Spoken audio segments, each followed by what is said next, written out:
اللهم صل وسلم وبارك عليك يا حبيبي يا رسول الله. معانا يا جماعه حته دهنه حلوه كده، هننزل عليها بربع كوبايه ميه على النار، هنفضل نقلب فيها لغايه ما تشرب الميه خالص. وهنزل عليها بعد كده بمعلقتين سمنه، وهفضل اقلب شويه في الدهنه مع السمنه. وبعد كده هنزل يا بصلايه متوسطه يا بكيس بصل من اللي احنا مفرزينه مع بعض. انا هنا نزلت بكيس بصل من اللي احنا مفرزينه، هفضل اقلب فيه لغايه ما يديني لون ذهبي. انا عايزه اللون الذهبي الفاتح مش الغامق. هفضل اقلب فيه اداني اللون الذهبي اهوت.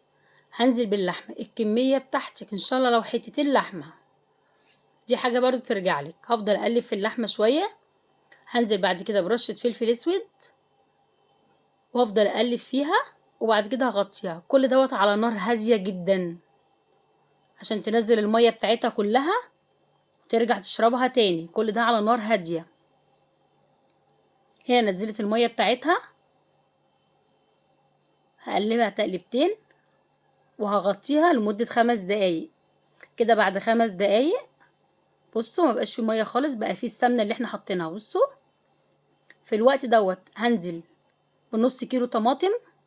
انا هنا هنزل بكيسين طماطم من اللي انا مفرزاهم. الكيس ده بيعمل طبخه. وهنزل بميه بتغلي، انا هنا مسخنه ميه في الكتل، هنزل بيها. كل ده على نار هاديه، انا معليتش النار. هقلب تقلبتين واغطيها واسيبها تتسبك. منها هتتسبك ومنها اللحمه هتستوي.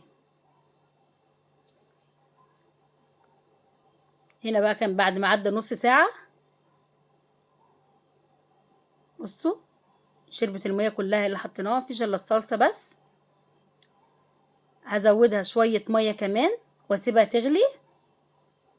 هنا كنت بعد ما زودت الميه في الوقت ده بقى كده اللحمه كانت استوت خلاص. هنزل بالباميه. لو حابه تاكليها في الطاجن في الوقت دوت هتنزلي الباميه تقلبيها تقلبتين وتدلقيها في الطاجن وتحطيها في الفرن. انا هنا نزلت بالباميه مع قرنين فلفل. ادي قرنين الفلفل اهمت. كده بقى كانت الباميه استوت واللحمه استوت.